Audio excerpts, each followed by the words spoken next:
जय श्री कृष्ण, जय श्री राम। श्रीमद् भागवत के 10वें स्कंद में आपका स्वागत है। हम अपनी कथा आगे बढ़ाते हैं। पिछली कथा में हमने जाना था कि भगवान श्री कृष्ण का प्राकट्य कैसे हुआ और वे मथुरा से गोकुल किस तरह से पहुँचे।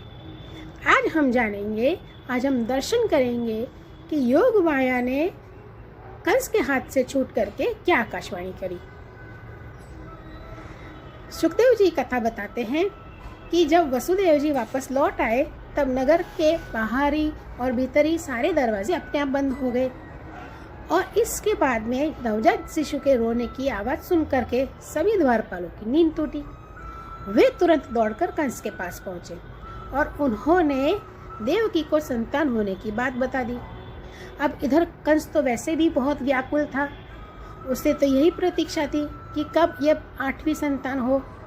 तो द्वारपालों की बात सुन करके वह झटपट अपने पलंग से खड़ा हुआ और तुरंत ही वह बंदी गृह की तरफ दौड़ पड़ा। वह सोच रहा था कि इस बार तो मेरे काल का ही जन्म हुआ है, और यह सोचकर और वो ज़्यादा विह्वल होने लगा और इसी के कारण रास्ते में कई जगह पर लड़खड़ाता हुआ गिरता पड़ता वह बंदी गृह पहुंचा।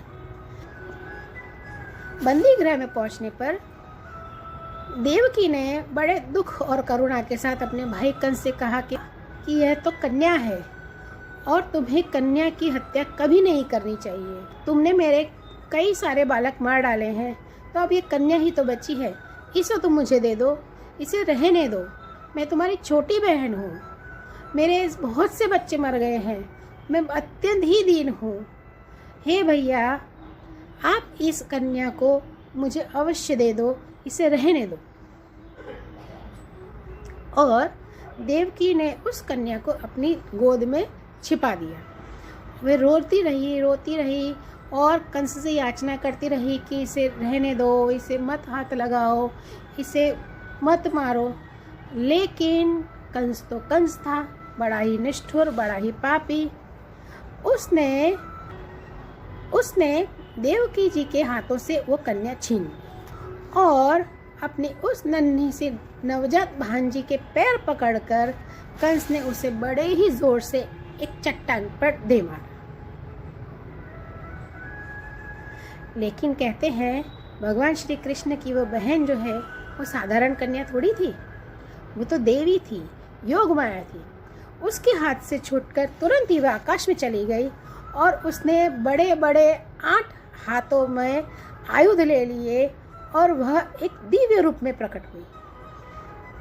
दिव्य माला, वस्त्र, चंदन, मणिमय आभूषणों से विभूषित होकर के हाथों में धनुष, त्रिशूल, बाण, ढाल, तलवार, शंख, चक्र, गदा 8 आयुध लेकर के वह प्रकट हुई और सिद्ध, चारण, गंधर्व, अप्सरा, किन्नर, नागगण बहुत सी भेंट सामग्री समर्पित करके उनकी स्तुति कर रहे थे। उस समय देवी ने कंस से कहा कि रे मूर्ख, मुझे मारने से तुझे क्या मिलेगा? तेरे पूर्व जन्म का शत्रु तुझे मारने के लिए किसी स्थान पर तो पैदा हो चुका है, अब तो व्यर्थ ही निर्दोष बालकों की हत्या ना कर। और इस प्रकार कहकर भगवती योग माया वहां से अंतर्ध्यान हो गई। अभी उन योग माया को इस पृथ्वी पर विभिन्न नामों से प्रसिद्धि हुई है और उनकी लोग पूजा करते हैं।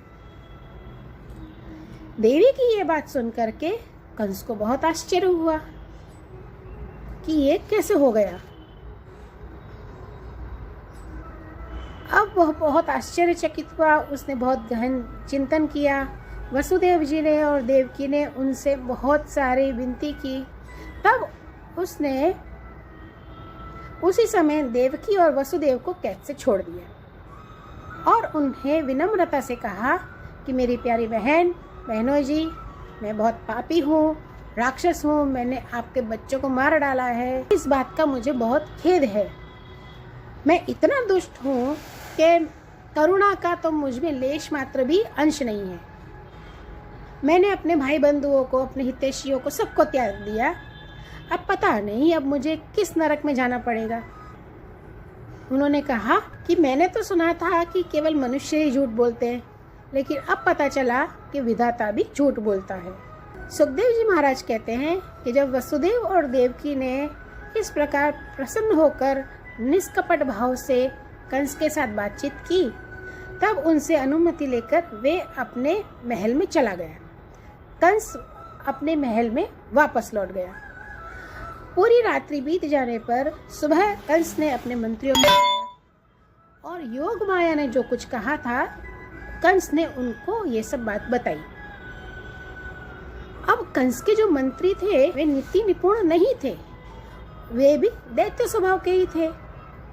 अब देवताओं के प्रति उनका शत्रुता का भाव तो था ही, तो उन्होंने कंस की बात सुनकर उन्हें गुस्सा आया, देवताओं पर वे चढ़ गए और कंस से कहने लगे, ये राजन, यदि ऐसी बात है तो हम आज ही बड़े बड़े नगरों में, छोटे गांवों में, अहीरों की बस्तियों में, दूसरे स्थानों में, जहाँ कहीं भी, जितने ही स्थानों में जहाँ कहीं भी, चाहे 10 दिन के अंदर के, चाहे 10 दिन के अधिक के हो या कम के, सभी बालकों को हम मार डालेंगे।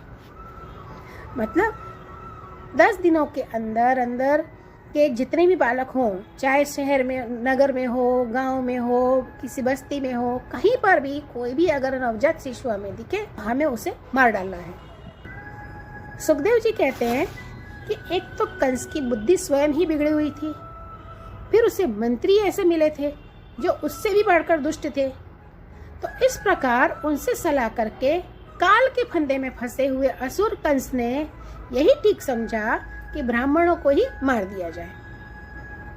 उसने हिंसा प्रेमी राक्षसों को, संत पुरुषों को मारने का आदेश दे दिया। आगे की कथा में हम भगवान श्री कृष्ण की लीलाओं का दर्शन करेंगे। आज की कथा आपको कैसी लगी, कृपया कमेंट करके ज़रूर बताइएगा।